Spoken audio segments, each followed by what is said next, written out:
mobilitas warga menjelang akhir tahun, tim Satgas Penanganan COVID di Kutai Timur telah menyiapkan berbagai langkah antisipasi. Dan untuk mengetahui informasi selengkapnya, kami telah terhubung dengan Erwin Syah, langsung dari Kutai Timur, Kalimantan Timur. Erwin Syah. Ya, baik, selamat pagi dan terima kasih Maya Karim, saudara dari Sangatta Kutai Timur. Terkait dengan mobilitas masyarakat menjelang Natal dan Tahun Baru ini diperkirakan akan semakin meningkat begitu. Tentu ada berbagai upaya pencegahan untuk penanganan COVID-19 yang dilakukan oleh Kabupaten Kutai Timur. Dan saat ini saya sudah bersama dengan Dandim 0909 Sangatta yang juga sekaligus sebagai Wakil Ketua Satgas Penanganan COVID-19 Kabupaten Kutai Timur, Letkol CZI Pabate. Dan ingin langsung saya tanyakan bagaimana persiapan dari Satgas COVID-19 untuk menghindari penularan COVID-19 menjelang libur Natal dan Tahun Baru. Seperti apa Bapak?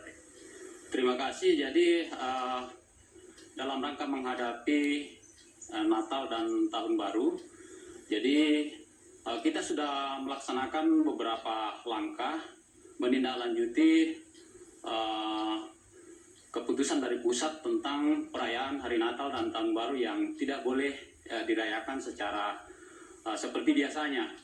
Jadi kita sudah ambil langkah-langkah, sudah kita adakan rapat oleh gugus tugas, dan kita libatkan seluruh stakeholder terkait termasuk perusahaan. Karena mungkin di Sangatta ini 50% adalah bekerja di perusahaan. Dan untuk masyarakat separuhnya. Jadi langkah-langkah ini kita lakukan terus, termasuk kita sosialisasi kepada tokoh-tokoh agama, khususnya yang memperingati Hari Natal. Jadi kita sudah sosialisasikan, kemudian juga sudah masuk dalam rangkaian perayaan Natal sekarang ini. Dan kita sudah pantau di lapangan bahwa setiap gereja memang melaksanakan perayaan, tetapi sangat dibatasi, seperti ibadah-ibadah biasa. Dan perayaan Natal ini nanti akan dilaksanakan secara live streaming oleh masing-masing gereja. Dan orang yang hadir di gereja adalah sangat terbatas. Hanya separuh dari kapasitas gereja itu. Jadi seperti memang suasananya Natal, tapi ibadahnya seperti ibadah biasa. Nah ini juga tempat-tempat ibadah di seluruh Kutai Timur, khususnya di Sangatta ini, kita sudah pantau dan alhamdulillah puji Tuhan semuanya bisa berjalan dengan baik.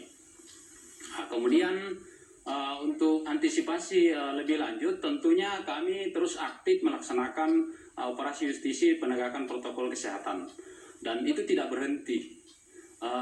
Pelaksanaan operasi ini sampai dengan saat ini kita terus melaksanakan, itu 1 kali 24 jam kita laksanakan, termasuk jam malam. Jadi aktivitas setiap malam di masyarakat itu hanya boleh sampai pukul 22.00. Setelah itu tidak ada lagi aktivitas. Demikian. Ya. Lalu seperti apa untuk penanganan pada malam Tahun Baru, misalnya ada juga libur Tahun Baru ini, Pak? Apakah ada pemetaan misalnya titik-titik rawan kerumunan masyarakat Kabupaten Kutai Timur yang akan merayakan Tahun Baru yang sudah diantisipasi oleh Satgas Penanganan COVID-19?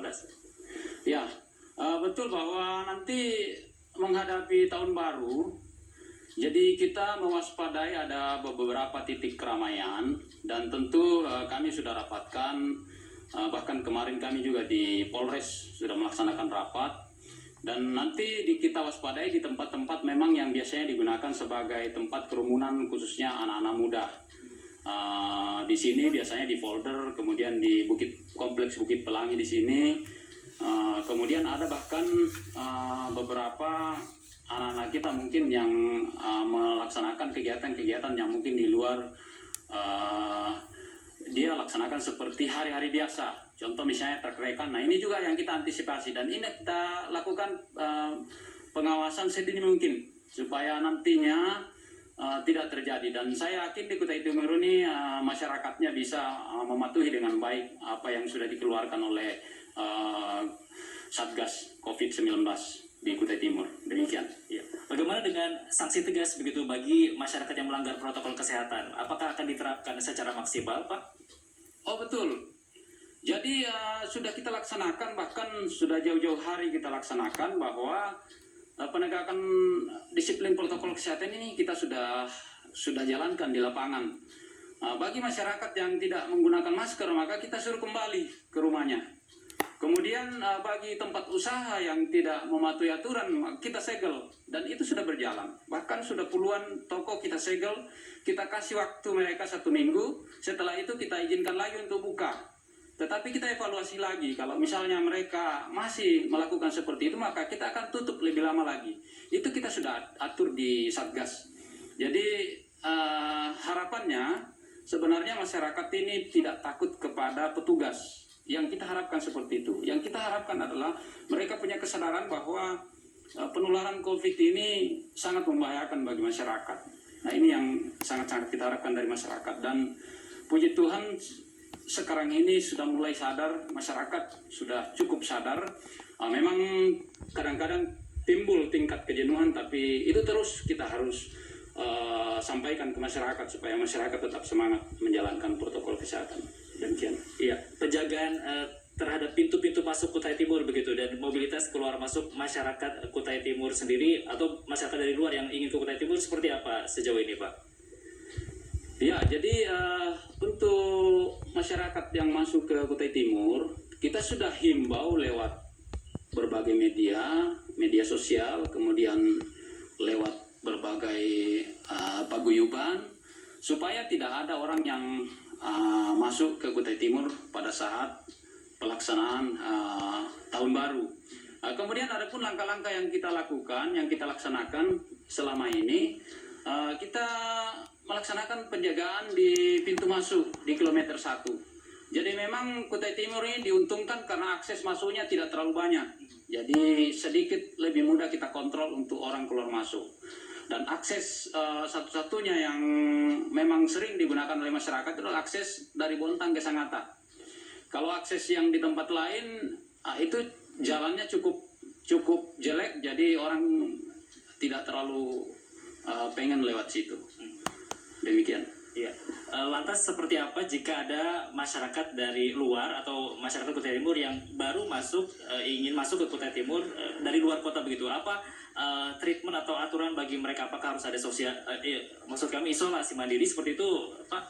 Betul. Jadi kita sudah laksanakan bahwa setiap orang yang keluar masuk itu wajib melaksanakan karantina dan tes.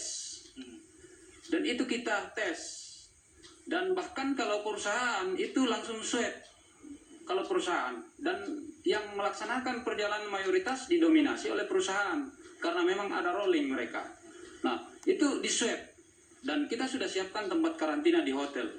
Termasuk tempat karantina di setiap perusahaan ada tempat karantina. Nah, juga langkah-langkah yang kita laksanakan, kita juga menyasar masyarakat yang karantina mandiri di rumah. Jadi masyarakat yang karantina mandiri di rumah itu adalah masyarakat yang memang setelah kita tinjau, rumahnya itu memenuhi syarat untuk dilaksanakan karantina mandiri. Dan itu kita pantau setiap hari. Ada namanya tim mobile. Tim mobile ini semua instansi ada di situ, instansi terkait, kemudian kita kontrol setiap hari. Apakah betul-betul orang ini melaksanakan protokol kesehatan, melaksanakan karantina mandiri sesuai dengan aturan kesehatan apa tidak? Nah, kalau tidak, otomatis kita paksakan untuk masuk ke karantina terpusat. Seperti itu. Ya. Baik, terakhir, Pak, apa himbauan bagi masyarakat, khususnya masyarakat Kabupaten Kutai Timur terkait dengan menghindari penularan COVID-19 menjelang libur Natal dan Tahun Baru ini? Ya, jadi kalau saya singkat aja, kita harus menyayangi keluarga kita. Karena kalau kita tidak menyayangi, maka kita akan sembrono dalam melaksanakan kegiatan.